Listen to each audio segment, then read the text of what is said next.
एक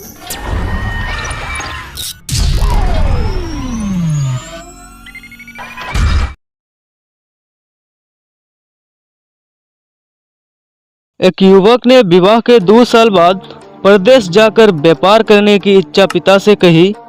पिता ने स्वीकृति दी तो वो अपनी गर्भवती पत्नी को माँ बाप के जिम्मे छोड़कर व्यापार करने चला गया और फिर परदेश में मेहनत से बहुत धन कमाया और वो धनी सेठ बन गया। 17 साल धन कमाने में बीत गया तो संतुष्टि हुई और वापस घर लौटने की इच्छा हुई। पत्नी को पत्र लिखकर आने की सूचना दी और जहाज में बैठ गया। उसी जहाज में एक व्यक्ति मिली जो दुखी मन बैठा था। सेठ ने उसकी उदासी का कारण पूछा तो उसने बताया कि इस देश में ज्ञान की कोई कदर नहीं है। मैं यहाँ ज्ञान के सूत्र बेचने आया था पर कोई लेने को तैयार नहीं है। सेठ ने सोचा इस देश में मैंने बहुत धन कमाया और यह मेरी कर्मभूमि है, इसका मान रखना चाहिए। उसने ज्ञान के सूत्र खरीदने की इच्छा जताई।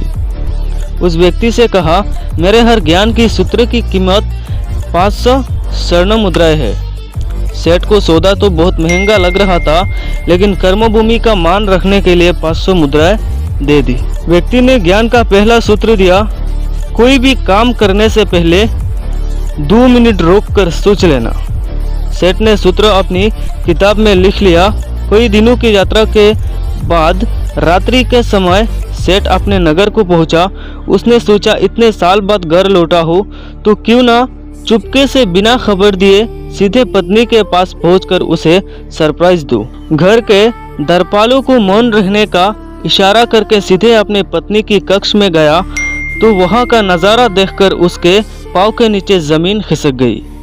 पलंग पर उसकी पत्नी के साथ एक युवक सोया हुआ था। अत्यंत क्रोध में सोचने लगा कि मैं परदेश में भी इसकी चिंता करता रहा और यहाँ अन्य पुरुष के साथ। आज मैं दोनों को जिंदा नहीं छोड़ूंगा। क्रोध में तलवार निकाल ली। तलवार से वार करने ही जा रहा था कि इतने में ही उसके 500 स्वर्ण मुद्राओं से प्राप्त ज्ञान सूत्र याद आ गया था कि कोई भी काम करने से पहले 2 मिनट सोच लेना।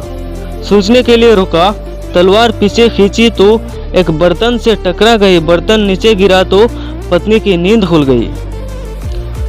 जैसे उसकी नज़र अपनी पति पर पड़ी वो खुश हो गई और बोली, आपके बिना जीवन सोना सोना था। इंतजार में इतने वर्ष निकले यह मैं ही जानती हूँ। सेठ तो पलंग पर सोए पुरुष को देखकर क्रोधित था। पत्नी ने युवक को कहा, बेटा उठ, जाग तेरे पिता आए हैं। युवक ने जैसे ही उठकर पिता को प्रणाम करने झुका, माथे की पगड़ी पैरों में गिर गई। उसके लंबे बाल बिखर गए। सेठ की पत्नी ने कहा, स्वामी ये आपकी बेटी है, पिता के बिना इसके मान को कोई आँच ना आए, इसलिए मैंने इसे बचपन से पुत्रों के सम्मान ही पालन पोषण और संस्कार दिए हैं। दोस्तों, आपको कहानी कैसी लगी? कहानी अच्छी लगी तो सेठ की तरह आप भी मुझे ज्ञान सूत्र के बदले स्वर्ण मुद्राएं भले ही मत दो, लेकिन आपसे विनती है कि आप हमारे चैनल को प्लीज़ सब्सक्राइब कर दीजिए और साथ ही बेल वाला आइकन भी दबा दीजिए ताकि ऐसे ही मोटिवेशनल वीडियोस का नोटिफिकेशन आपको मिलती रहे।